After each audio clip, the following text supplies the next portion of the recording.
वक्त कभी रुकता नहीं, तो चले वक्त के साथ, देखते रहे हर वक्त द टाइम्स नेशन 14। यौम जमहूरिया के मौके पर लखनऊ में एक मुशायरे का इनेकाद किया और ख़ुसूसन इस मुशायरे में एक ऐसी ज़ात को याद किया गया जो न सिर्फ अदीब, नक़ाद, बल्कि एक बेहतरीन और ख़ूबसूरत नाज़िम भी था। मैं बात कर रहा हूँ प्रोफेसर मलिक ज़ादा मंजूर साहब का। यकीनन उन्होंने उर्दू अदब को जो कुछ दिया है उसको हमेशा याद किया जाएगा।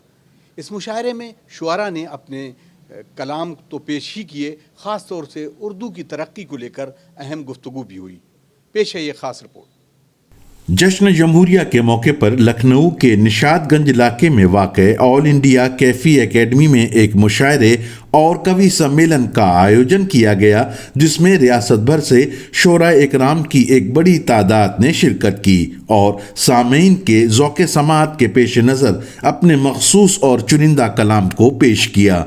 इस मौके पर मशहूर मारूफ शायर, अदीब और मुशायरों की दुनिया के बेहतरीन और मुनफरिद नाज़िम प्रोफेसर मलिक ज़ादा मंजूर को भी याद किया गया, जिन्होंने अपनी शायरी, अपनी कलम और अदब पारों से उर्दू ज़बान के फ़रोग़ में अपना नुमाया किरदार और ख़िदमत अंजाम दी।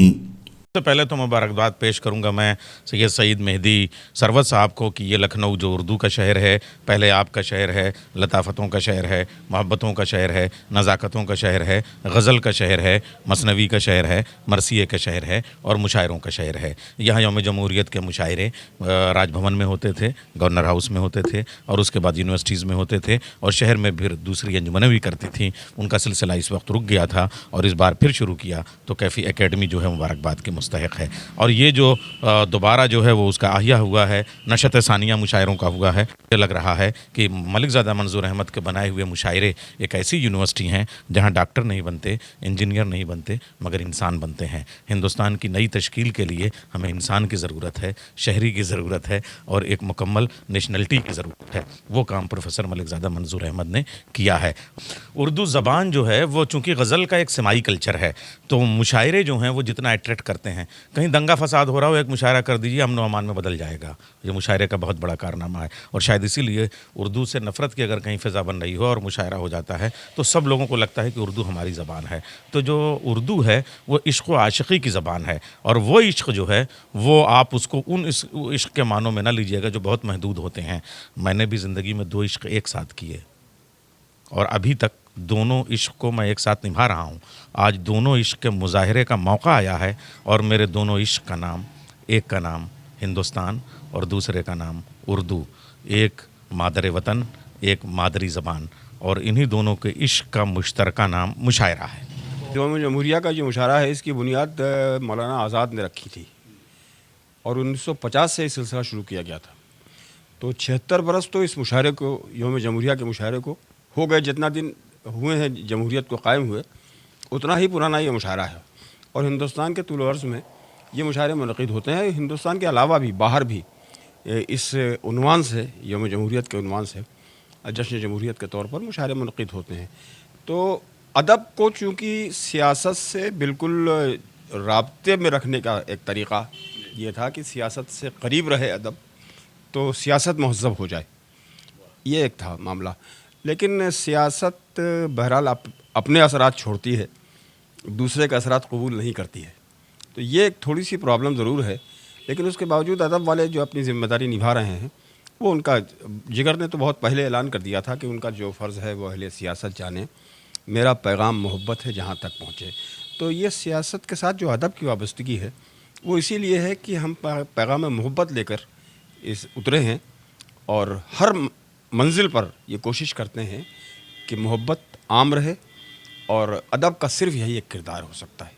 देखिए, शायरी चूँकि बरह रास्त हमारे विजदान को मुतासिर करती है, इसलिए शायरी ज़रूरी नहीं है कि उर्दू के नशो व नमा के लिए हो। खाली उर्दू हमारे घरों में भी है और उर्दू को जिस अंदाज़ में हमने अपने घरों में इस्तेमाल किया था या अपने घरों में जिस तरह इसकी नशो व नमा की थी, वो सूरत हाल तो तब्दील हो चुकी है। अब घरों में वो सूरत हाल नहीं है, जिसके लिए ज़िम्मेदार उर्दू तबका है। उर्दू के लिए अगर ये कहा जाए साहब कि ये रोज़ी रोटी से वाबस्ता नहीं है या कुछ है, तो बहुत से ऐसे मामलात हैं जिसमें ज़रूरी नहीं है कि रोज़ी और रोटी से वाबस्तगी हो तभी ज़बान पनपे या सलामत रहे। बहुत से आप मामला है, जैसे हमारे हिंदुस्तान में कर्नाटक एक ऐसा सूबा है जहाँ मैं समझता हूँ कि उर्दू की सबसे ज़्यादा तरक्की अगर कहीं है, ज़िंदगी अगर कहीं है, तो वो है, मैं कलकत्ता के एक मुशायरे में था, तो वहाँ मुझे पता लगा साहब कि एक उर्दू किताब मेला लगा है वहाँ। तो 5 दिन में 5 लाख रुपए की उर्दू किताबें वहाँ बिक गई। मैं तो हैरत में पड़ गया जब मुझे ये खबर मिली। मैंने कहा अगर ये काम लखनऊ में किया जाए तो 5 साल मेला लगा रहेगा और ये किताबें नहीं बिक सकती।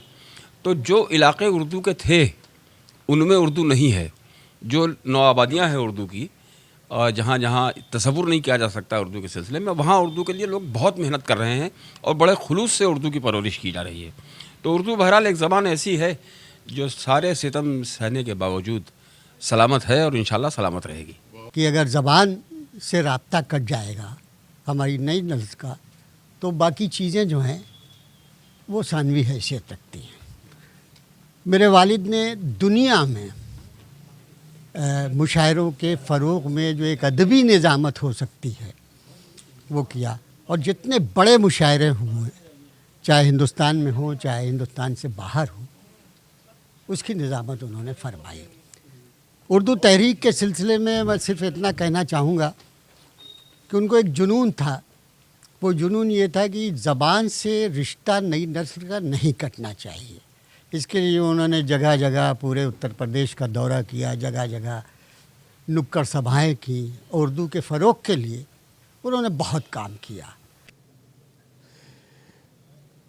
नाज़रीन, हम बात उर्दू की करते हैं तो उर्दू की सकाफ़त, उर्दू की तर्ज़ बयानी और उर्दू का लहजा हमेशा हर किसी को अपनी तरफ खींचता है। उर्दू ज़िंदा रहे इसके लिए हमारी क्या ज़िम्मेदारी है, इसको भी सोचना होगा। अतहर काज़मी की एक ख़ास report, the times nation, Lucknow.